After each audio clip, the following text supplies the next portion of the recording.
Pronto, comecei a gravar. Então vamos aqui dar sequência, como eu estava dizendo.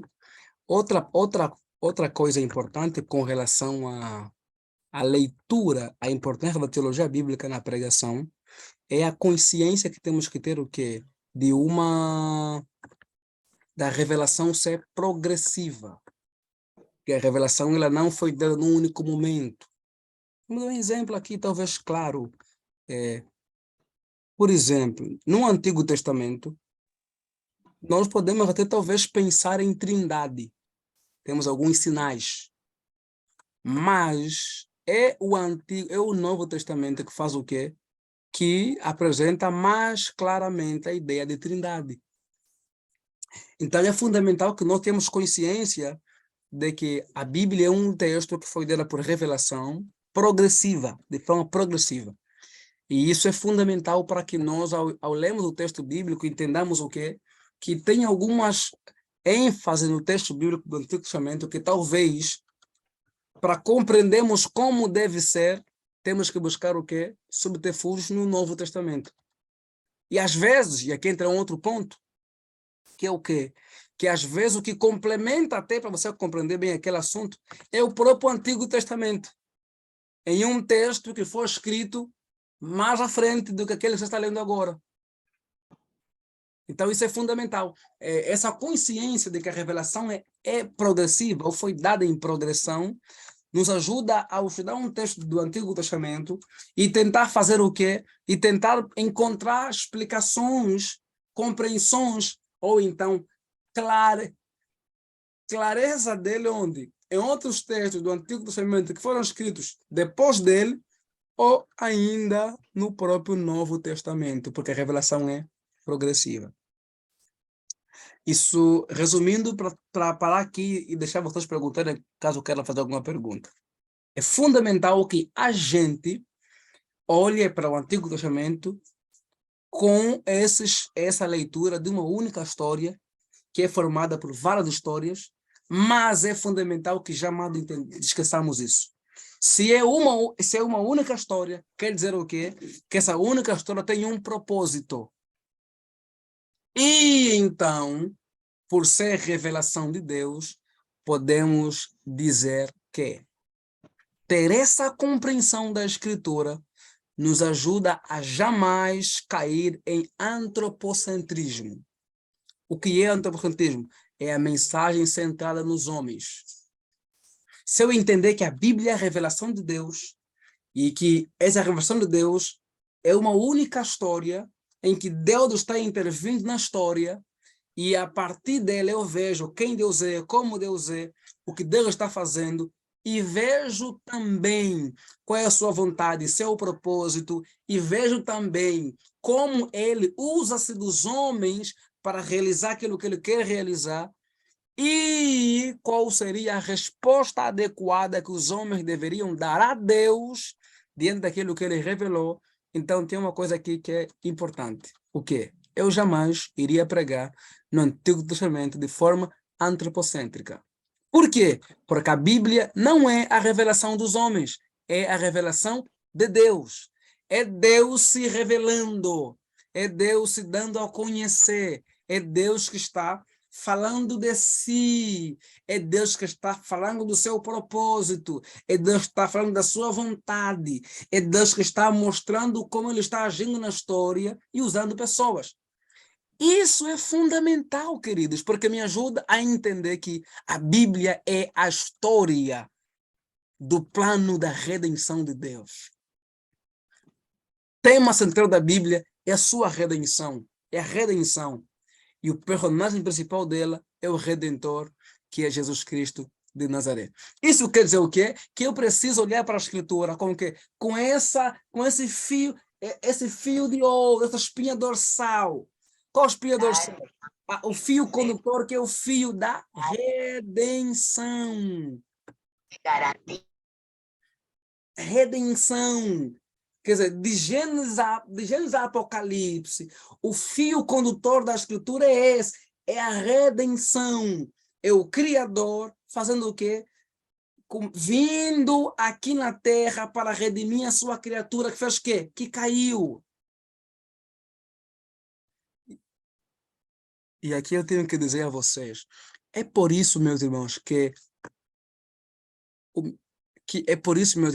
a salvação não tem sua dimensão escatológica, a ideia de que vamos ir morar no céu. Não, ser salvo não é só querer morar no céu. Ser salvo, sabe, tem a ver com o quê? Tem a ver com termos agora paz com Deus. E a paz com Deus aqui é de sermos reconciliados com Ele. Por quê? Porque Ele nos criou para ter paz com Ele, relação com Ele. E nós nos rebelamos no capítulo 3. Nos tornamos inimigos dele. E então o que Ele faz? Ele mesmo providenciou a redenção para nós. E agora nós somos quê? Somos pessoas que temos quê? Temos paz com Deus. Somos reconciliados. É por isso que quando você olha para a Escritura, é muito frequente que Deus estava em Cristo reconciliando o mundo consigo. Essa é a ideia de salvação, essa reconciliação. Isso é muito sério. Nós, enquanto cristãos, não somos cristãos porque estamos a fugir, temos medo de ir para o inferno e tentamos a fugir para o céu. Não! A salvação em Cristo não é apenas boa porque vamos ir para o céu. Nada que Deus pode nos dar no céu se compara ao privilégio, à satisfação de podermos ter paz com Ele, de podermos agora nos relacionar com Ele, de podermos agora ter paz com aquele que nos criou e sermos amigos dele. Na verdade, salvação é o que? É sermos transformados, essa é a transformação que ocorre no ser humano em se tornar o quê? É uma nova pessoa. Que pessoa é essa? Aquela que é a imagem do Filho de Deus. Para quê? Para ter comunhão com Ele. Eu gosto de dizer que quando Deus nos criou para quê? Para nos incluir na sua dança trinitária. Comunhão, o que é isso? Chama-se pericorese. Pericorese é a relação entre o Pai, Filho e o Espírito Santo. É como se o Pai e o Filho e o Espírito Santo estivessem dançando harmoniosamente. E quando Deus nos criou, Ele nos criou para quê? Para nos relacionarmos com Ele. É por isso que em João Jesus disse, olha, que Ele seja um, assim como nós somos. Essa é a ideia do Cristo. Cristo quer nos unir nele. E na salvação, o que é que nós ganhamos? Nós ganhamos a vida do Filho de Deus, para que agora podemos ter comunhão com o nosso Criador. Por isso, o cristão que vive querendo só ir para o céu e não entendeu que a vida com Deus, o andar com o Senhor, começa aqui a desfrutarmos um pouquinho, a anteciparmos a realidade do céu aqui no presente. É isso mesmo, meu irmão. Salvação é experimentar um pedacinho do céu aqui. Salvação é experimentar a paz do céu aqui, a alegria do céu aqui, a vida de filho de Deus do céu aqui, a vida de comunhão com Deus aqui. E é isso que resume a história da Bíblia. Como assim? A história da Bíblia é a história de quê? Do Criador que vinha à terra da sua criação para quê? Para restaurá-la. Mas restaurá-la em quê? Restaurá-la para voltar a ser aquilo que ela foi feita para ser. O quê? Alguém em comunhão com seu Criador. Alguém em paz com seu Criador. Não tem espaço para antropocentrismo. Não tem espaço para triunfalismo. Não tem espaço para aquilo que alguns fazem. Tem espaço para mostrar o quanto nosso Deus é o ser mais interessado em estar em paz comigo, com você, enquanto pessoas que foram redimidas. Ele mesmo providenciou a nossa redenção. Por isso, se Deus nos revelou, então, isso é um ponto fundamental. Aí ele me perguntou qual é o termo para se referir à comunhão que o pastor usou. Porém, acho que seria pericorese que eu falei. Pericorese é essa relação intratrinitária entre o Pai, Filho e Espírito Santo. E eu entendo que Deus nos convoca para essa relação com Ele muito profunda. É isso aí. Então eu vou abrir agora para perguntas. Fiquem à vontade para perguntar antes que eu queira encerrar aqui.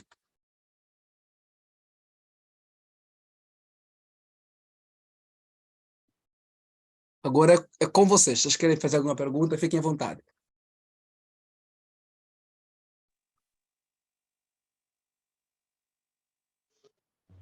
A paz, senhor, pastor. Paz, Newton, tudo bem? Tá tudo bem, o pastor como está? Tudo bem, sim. A aula está muito interessante hoje. Isso porque estamos sempre aprendendo coisas novas que vêm nos surpreendendo cada vez que ouvimos e conseguimos dar conta que não sabemos afinal nada sobre pregação do Antigo Testamento e outras bases que estamos a aprender. Louvamos a Deus por isso. Pastor, eu gostaria que o pastor falasse um pouco mais sobre alguns temas da Bíblia que o pastor disse que não é o evangelho. Fiquei surpreendido quando o pastor disse que falar sobre o arrependimento não é falar sobre o evangelho. É um resultado, ou aquilo que acontece depois de ser propagado o evangelho. Mas lembro do cenário bíblico em Atos 2, que antes da descida do Espírito Santo, o apóstolo Pedro, ele foi falando sobre aquilo que estava acontecendo, explicando para os cidadãos daquela cidade o que estava acontecendo, e acredito que seja talvez no capítulo 3, depois de deles terem recebido o batismo do Espírito Santo, que ele depois também falou que eles deviam se arrepender, e pelo menos em vários encontros que temos, muitas das vezes de evangelismo, falamos muito sobre o arrependimento. E agora fiquei surpreendido porque o pastor disse que falar sobre o arrependimento não é falar sobre o evangelho. Há uma maneira de nós fazermos uma simbiose, uma junção desta expressão sobre o arrependimento, o amor em si, para pregarmos o evangelho, ou de modo algum deve ser citado esse tema. Perfeito. Muito Não, obrigado. a sua pergunta ela é legítima, porque de fato a gente fica um pouquinho confuso, mas vamos lá. O que é o evangelho? O evangelho é a boa nova, que quer dizer o quê? É o anúncio do quê? Do que Jesus Cristo morreu pelos nossos pecados e ressuscitou para nos justificar e nos reconciliar com Deus. Esse é o evangelho. Quer dizer que o evangelho é a mensagem sobre a pessoa de Jesus e a sua obra. Aí então alguém perguntaria, mas pastor, puxa vida, como é que fica então a questão do arrependimento? Aí entra um ponto que você mencionou no texto de Êxodo, de, de Atos. Perceba que Pedro não começa falando de arrependimento. Ele fala de quem? De Jesus. Vocês mataram Jesus. Era inocente, era justo. Davi falou que ele era o Senhor. Davi fez não sei o quê. Andou corretamente. E morreu. Mas saibam, a morte não pode detê-lo. Ele ressuscitou. Aqui Pedro pregou o evangelho. Chega o arrependimento. Arrependei-vos. Apelo. Diante do que eu vos expus, que vocês são pecadores, que mataram Cristo, mas que ele morreu e ressuscitou, vocês fazem o quê? Se arrependam. Para quê? Para serem perdoados. E aqui então entra esse ponto com relação ao quê? Esse ponto com relação ao arrependimento. O arrependimento não é evangelho, mas o arrependimento é o condicional para quê? Para que a gente receba o perdão que vem do evangelho. Para que a gente faça o quê? Receba a salvação que vem do evangelho. Então o arrependimento deve ser pregado mesmo, mas não é o evangelho. O arrependimento é o quê? É o condicional que todos devemos apresentar. Para quê? Para experimentarmos o quê? As bênçãos que o evangelho traz na nossa vida. Inclusive, geralmente, autores acham que trabalham a ideia de que o arrependimento é o quê? São os meios, consegue entender? Os meios para recebermos os benefícios do evangelho. Isso é arrependimento e fé. Consegue entender? Então, quando alguém prega sobre o arrependimento, quando alguém prega sobre a fé, está pregando o quê? Está pregando sobre os meios para recebermos o evangelho. Uma outra coisa que é fundamental. Quando alguém está pregando também sobre, por exemplo, que o ser humano é pecador, está pregando sobre o julgamento, ele não está pregando o evangelho, está pregando o quê? Está pregando a necessidade do evangelho. Por que que o homem precisa do evangelho? Porque o homem é pecador e o homem, por ser pecador, poderá ser condenado. E, portanto, ele precisa de quê? Do evangelho. Por que que a gente precisa que Cristo venha aqui na terra, morre por nós? Porque somos pecadores. E por causa disso seremos condenados. Para que isso não aconteça, o que vai acontecer? Deus decidiu fazer o quê? Decidiu nos enviar seu Filho. E para que a gente, então, receba esses benefícios daquilo que o Filho fez, tem que fazer o quê? Tem que crer e se arrepender. Para concluir a sua pergunta, que também é outra pergunta que pode surgir. O que é? Também quando alguém prega, por exemplo, o que é, pastor? Regeneração, conversão, santificação, glorificação, isso também não é evangelho. Não é, não. Pô, então isso é o quê? Isso aqui são os resultados ou frutos do evangelho. A regeneração é fruto do evangelho. A conversão é fruto do evangelho. A santificação é fruto do evangelho. E a glorificação também é fruto do evangelho. Então, o que é o evangelho? O que Jesus Cristo fez por nós na cruz do Calvário. Sua ressurreição. E tudo o que a gente acaba pregando, devemos pregar sempre, ok? Mas não é o evangelho. É o quê? São o condicional para recebermos as bênçãos do evangelho, são os resultados do evangelho e também são o quê? Possíveis consequências do evangelho. É mais ou menos isso aí, Nico. Deu para esclarecer? Bem esclarecido, pastor. Perfeito. Só mesmo para complementar, tem um jogo que nós fizemos, não sei se é jogo ou esquema, usávamos os 5 dedos e falávamos, cada 5 dedos tem um texto bíblico que é acompanhado. Por exemplo, nós começávamos com eu pequei. Então, o pastor falava sobre a questão das condicionantes do evangelho, a necessidade do evangelho.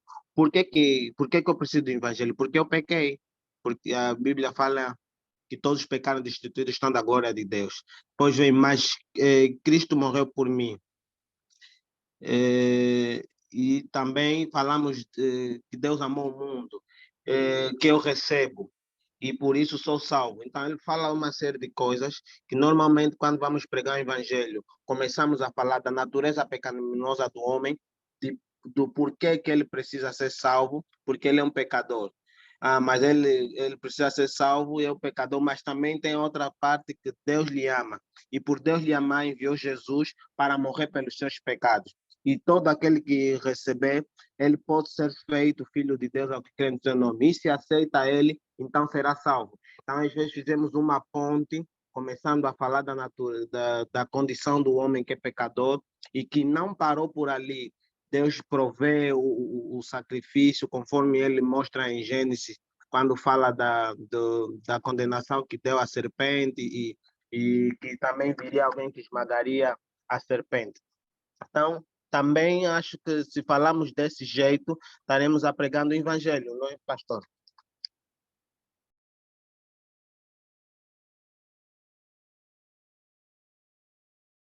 O microfone, pastor. Perfeitamente, perfeitamente. Ótimo, excelente. O que eu estou dizendo aqui não é que a gente não deve pregar contra o pecado. Não, não é isso. Mas é, por exemplo, que é que quando você vai tocar num assunto, você tiver comprometido com a escritura, a tendência é que você tenha que falar de outros assuntos para quê? Para fazer a pessoa compreender o que você quer trabalhar. Vamos dar um exemplo aqui, por exemplo. Se eu vou falar de salvação, eu vou ter que falar um pouquinho de quê? Do pecado. Por quê? Porque eu vou ter que me perguntar, mas eu vou ser salvo de quê? Salvo por quê? Qual é a razão de eu precisar dessa salvação? Quando eu vou falar, por exemplo, de salvação, eu vou ter que falar de Jesus. Então, são assuntos que estão todos juntos, porque estão ali, mas que fazem parte de elementos que acompanham o Evangelho. Como o que, por exemplo, Amém. a necessidade do Evangelho, os resultados do Evangelho.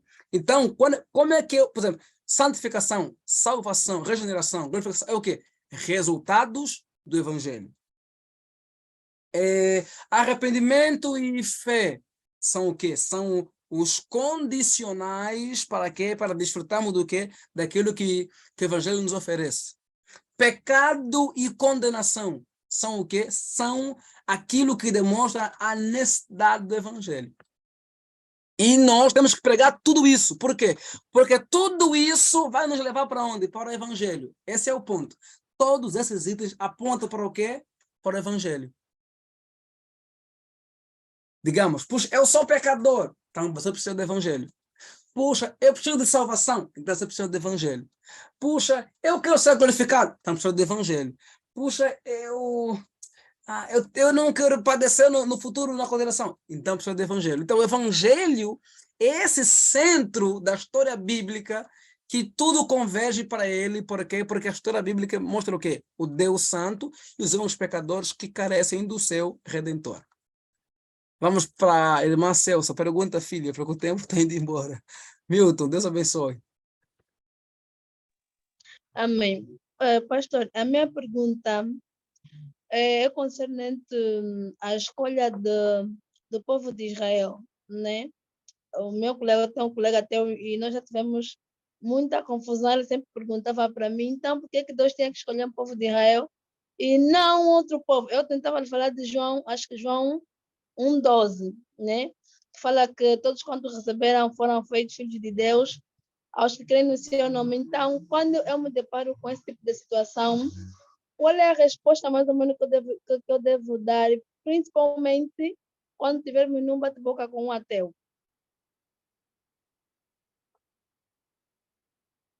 Microfone, pastor.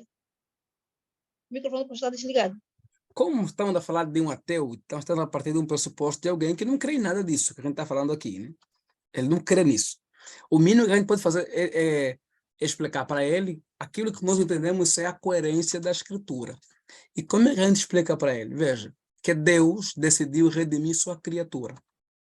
E quem iria redimir sua criatura seria uma pessoa, que no caso é Cristo. E Cristo, por exemplo, não tem como nascer de vários lugares, porque é uma só pessoa. Então, querendo ou não, ele tem que escolher um povo, que através desse povo viria quem? Esse Cristo. E esse povo que Deus decidiu escolher soberanamente é quem? Israel, graciosamente.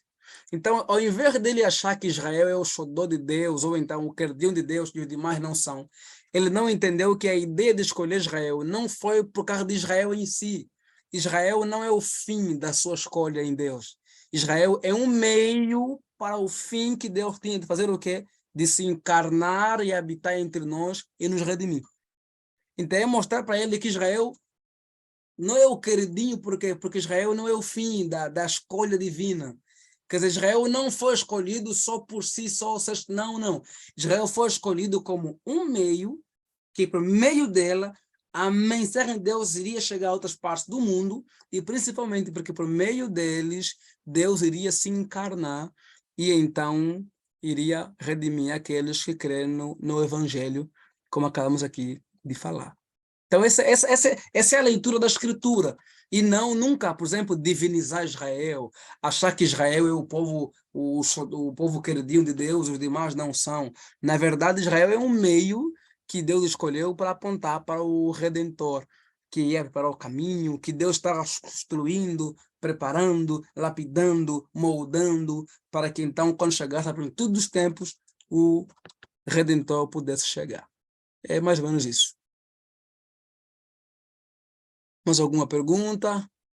Vocês têm só mais uma pergunta. Se não fizerem, a gente encerra por aqui, porque eu tenho um outro compromisso para atender. Amém, pastor. Pai do Senhor. Paz, meu irmão querido. Como está, pastor? Estamos bem, graças a Deus. E aí, como vai? Amém. Não, vai tudo bem, vai tudo bem. Amém. Pastor, na verdade eu estava tendo dificuldades com a internet, ela estava sempre a cair. E eu perdi a sequência, né, que o pastor ia falando sobre a Bíblia ser uma história única, né? Certo. Que ela começa em Gênesis até Apocalipse, né? Que ela começa com a criação, certo. Depois tem a rebelião, certo. Né? E assim por diante. Eu me perdi, creio que no terceiro ponto, e depois já não consegui pegar a sequência, não consegui pegar a lógica. Gostaria só de saber quais são os pontos que vêm aí a seguir. Ok. Depois da rebelião, nós temos aí, já no capítulo 2, temos a promessa, em que Deus separa Certo. um povo para dar iniciação na redenção. Então pode colocar aí a promessa. E depois, então, nós temos ali nos evangelhos, Mateus, Marcos, Lucas e João, nós temos o quê? De fato, os evangelhos, o evangelho é chegando, né? Nos evangelhos nós temos ali o evangelho, porque Cristo se encarna e o Redentor se chega, então Cristo, Deus cumpre a promessa. Depois nós temos ali o Atos, capítulo Atos e as epístolas, temos o quê? A missão, em que aqueles que foram separados por Cristo vão ser enviados para a missão para testemunhar que o Redentor já veio. E o quarto ponto alto da história é ali o novo céu e a nova terra, que é então quando o Senhor, que é Cristo, vai voltar e consumar aquilo que ele de fato começou trabalhando. Perfeito? Certo, pastor. Certo, peguei. Certo? Então, criação, Certo. rebelião, a promessa, o evangelho, a O missão evangelho. e a nova criação. Certo. E não esqueçam isso, querido. Essa ideia da nova criação ela é muito interessante. Por quê? Porque a nova criação, que vai se consumar lá na plenitude, nós podemos experimentá-las aqui agora em uma dimensão menor. Essa é a ideia da salvação. Não é apenas nos levar na eternidade e fugimos como fuga daqui da realidade. E, na verdade, nós vivemos como nova criação aqui, em mentalidade, na perspectiva de ver a vida e em viver como filhos de Deus. A Julaisa pergunta se antes de Deus, antes da criação do mundo, Deus já fez o plano de redenção. Sim, mas Julaisa, já tinha feito sim. Porque Deus conhece o futuro, então Deus sabia que Adão e Eva iriam pecar, e ao invés de nos destruir, ele fez o que ele decidiu, nos redimir, bem antes mesmo da fundação do mundo. Já tinha sim. Então, tudo certo, posso terminar por aqui. Logo mais eu mando a apostila para vocês, tanto da aula de hoje como da aula da semana do mês passado, que eu acabei não mandando, que é a segunda aula já, ok? Então, Deus abençoe, nos encontraremos. Muito obrigado, pastor. Amém. Nos encontraremos novamente daqui, acho que vai ser acho que vai ser dia 19, né? Mas deixa eu só, mas eu acho Dia 20, pastor. dia 20, né? Eu estou achando que eu vou ter que alterar essa data. Vamos deixar para o dia 27. Porque no dia 20 eu vou estar fora de casa e talvez eu não tenha tranquilidade para fazer o que a gente faz aqui. Então é melhor ficar para o dia 27, ok? Vamos mandar para o dia 27. Então, Deus abençoe, queridos. Mais uma vez, obrigado aí. E vou depois partilhar no grupo lá no YouTube. Vocês podem rever e conversamos também. Deus abençoe. Deus abençoe, pastor. Muito obrigado. Bem. Amém. Pagamento dos subsídios das horas acrescidas, dos serviços prestados pelo atendimento de casos de Covid-19